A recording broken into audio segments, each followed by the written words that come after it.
Joyce Meyer, née le 4 juin 1943 à Saint-Louis, dans le Missouri, aux États-Unis, est l'une des évangélistes, auteurs et conférencières chrétiennes les plus célèbres au monde. Elle est connue pour son style d'enseignement direct et sa capacité à inspirer des millions de personnes grâce à ses émissions de télévision et ses livres. Cependant, sa plus grande tristesse fut son enfance marquée par les violences physiques, mentales et sexuelles infligées par son père, un vétéran revenu de la Seconde Guerre mondiale avec un profond traumatisme psychologique. Elle a un jour confié avoir subi, dès son plus jeune âge, des violences constantes, allant des insultes violentes aux agressions physiques, ce qui l'a fait grandir dans la peur et un sentiment d'inutilité. Ces souvenirs ont laissé en elle une profonde blessure, l'amenant à se demander si elle était digne d'amour. Elle a raconté qu'il y avait des nuits où elle pleurait dans sa chambre, priant pour être délivrée, mais que le sentiment d'abandon, tant par sa famille que par Dieu, la plongeait dans le désespoir. Cette douleur était aggravée par le fait que sa mère, bien qu'informée de la situation, était incapable d'intervenir, par peur et dépendance à son père. Vivre dans un environnement aussi violent et sans protection l'a laissée isolée, et elle a admis avoir parfois envisagé le suicide pour mettre fin à sa souffrance.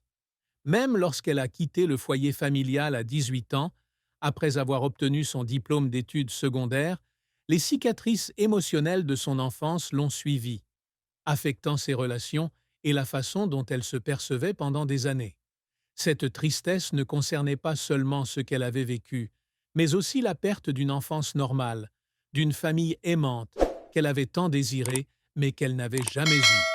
Bien qu'elle ait plus tard trouvé la guérison grâce à sa foi chrétienne, elle admet que les souvenirs de son enfance sont une part indélébile de son âme, et chaque fois qu'elle partage son histoire publiquement, elle peine à retenir ses larmes en se remémorant ses jours sombres. La carrière de Joyce Meyer est un parcours incroyable, d'une femme ordinaire au passé douloureux à l'une des évangélistes les plus influentes du XXIe siècle. Après avoir quitté son foyer, elle a commencé à travailler comme employée de bureau à Saint-Louis, mais sa vie a basculé lorsqu'elle a vécu une profonde rencontre spirituelle en 1976, lorsqu'elle a entendu la voix de Dieu au volant. Cela l'a amenée à rejoindre le Life Christian Center, une église de Fenton, dans le Missouri, où elle a commencé à enseigner la Bible à un petit groupe de femmes.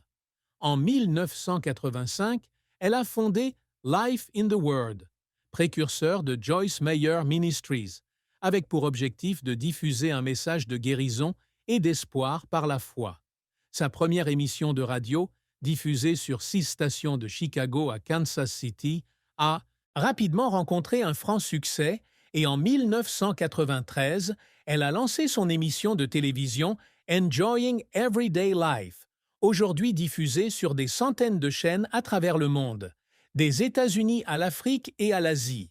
Grâce à son enseignement pragmatique et accessible, l'émission lui a permis de toucher des millions de personnes, notamment celles qui luttent contre les traumatismes et le sentiment d'inutilité. Elle est également l'auteur de plus de 100 livres, dont les best-sellers Battlefield of the Mind, Power Thoughts et The Confident Woman, vendus à des millions d'exemplaires dans le monde. Son premier livre, Beauty for Ashes, publié en 1994, raconte son parcours à travers les abus et est devenu une source d'inspiration pour beaucoup. Son succès s'est également traduit par ses conférences évangéliques, comme la Love Life Women's Conference, qui attire des dizaines de milliers de femmes chaque année, et ses projets caritatifs comme Hand of Hope, qui fournit nourriture, soins de santé et éducation à des millions de personnes démunies à travers le monde.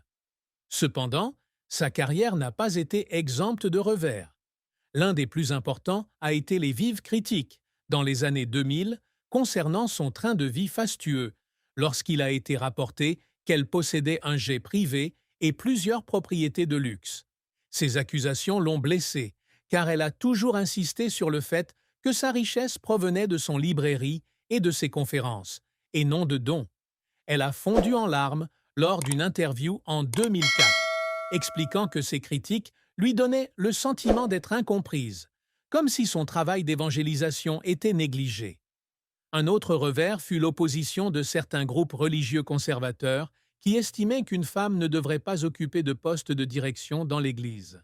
Ces critiques l'ont amenée à remettre en question sa mission à plusieurs reprises, et elle a confié que certains soirs après ses prédications, elle rentrait à l'autel en pleurs, se sentant obligée de prouver sa valeur. La création de Joyce Meyer Ministries n'a pas été facile.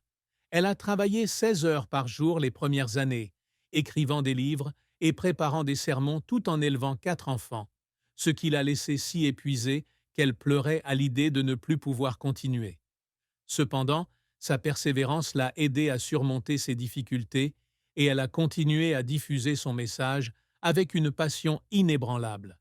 La fin tragique de la vie de Joyce Meyer fut sa longue séparation avec ses parents, et plus particulièrement avec son père, qui l'avait maltraité tout au long de son enfance. Bien qu'elle lui ait par la suite pardonné, un acte qu'elle considère comme un tournant dans son cheminement vers la guérison, il ne s'est jamais vraiment excusé ni reconnu ses actes. Son père est décédé dans les années 1990, sans aucune réconciliation, la laissant avec un profond sentiment de perte, non pas à cause de l'amour qu'elle lui portait, mais à cause d'un espoir de changement qu'elle n'avait jamais eu. Elle a raconté un jour qu'en apprenant la nouvelle du décès de son père, elle s'était assise dans le salon et avait pleuré, non pas à cause de la tristesse de le perdre, mais parce qu'il était parti sans jamais comprendre l'ampleur de la douleur qu'il avait causée. Cette perte était d'autant plus douloureuse que sa mère, qui avait vécu en silence les agissements de son père, était également incapable de se connecter profondément à elle avant sa mort. Joyce espérait qu'un jour, sa mère présenterait des excuses ou ferait preuve de compréhension, mais cela ne s'est jamais produit. Cette séparation lui a laissé le sentiment d'avoir perdu la chance d'avoir une vraie famille durant sa jeunesse. Bien qu'elle ait fondé sa propre famille avec son mari et ses enfants, la douleur d'une enfance volée est restée profondément ancrée en elle. Ses fans et amis, notamment ceux qui assistaient à ses conférences, ont exprimé leur compassion en apprenant cette histoire, comprenant que derrière l'image forte d'une missionnaire se cachait une femme aux prises avec de profondes blessures du passé. Le parcours amoureux et conjugal de Joyce Meyer fut difficile, mais aussi une source de grande force. À 18 ans, elle épousa pour la première fois un vendeur de voitures, mais leur union se brisa rapidement au bout de 5 ans à cause de l'infidélité et de la violence de son mari. Ce premier mariage fut une source de grande tristesse, car elle avait le sentiment de ne pas avoir réussi à fonder une famille heureuse, et les années de comportement autoritaire et abusif entamèrent encore davantage son estime de soi. Après son divorce, elle rencontra Dave Meyer, ingénieur-concepteur, en 1967, et ils se marièrent la même année. Dave devint un soutien indéfectible pour elle, non seulement dans sa vie personnelle, mais aussi dans son ministère. Il cofonda Joyce Meyer Ministries et en géra la logistique, lui permettant de se concentrer sur l'enseignement et l'écriture. Joyce a dit que Dave était un don de Dieu, qui l'avait aidé à apprendre à faire confiance à l'amour après les traumatismes de son enfance et de son premier mariage. Cependant, leur relation ne fut pas sans peine. Au début de leur mariage, Joyce a lutté contre des problèmes d'estime de soi et de colère liés à son passé, ce qui l'a parfois conduite à traiter Dave injustement. Elle a confié qu'il lui arrivait de pleurer après des disputes, se sentant coupable d'avoir laissé de vieilles blessures affecter leur relation. La pression de sa célébrité était également une source de chagrin, car Dave a appris à vivre dans son ombre, ce qui n'était pas facile pour un homme menant sa propre carrière. Leur amour a cependant surmonté ces difficultés, et Joyce a souvent souligné que la patience et la foi de Dave ont été des facteurs clés dans la pérennité de leur mariage, qui dure depuis plus de 5 décennies. À 82 ans, elle a encore des mots affectueux pour Dave, affirmant qu'il l'a aidée à devenir la meilleure version d'elle-même. Le secret que Joyce Meyer a gardé si longtemps caché est lié à ses profonds combats intérieurs contre le sentiment d'inadéquation et la peur de l'échec, même lorsqu'elle est devenue une évangéliste célèbre. Bien qu'elle ait parlé ouvertement des abus qu'elle a subis, elle a rarement révélé qu'il y avait eu des moments où elle se sentait incompétente pour accomplir l'œuvre de Dieu, de peur que son auditoire ne découvre ses faiblesses et ne se détourne.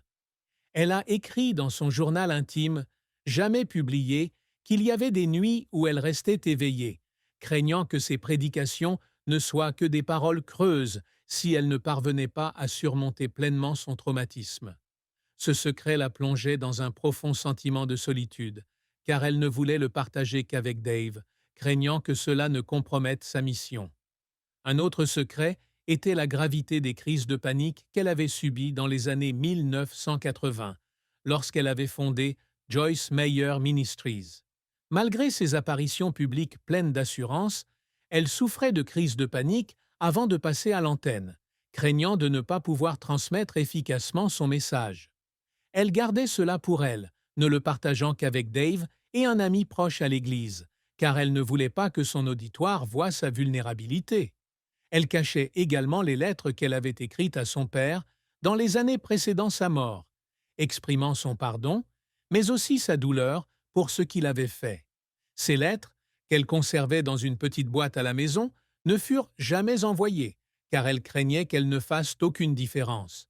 Ce secret a révélé une Joyce Meyer bien plus vulnérable que l'image forte qu'elle projetait. Une femme qui tentait de protéger ses émotions afin de poursuivre sa mission.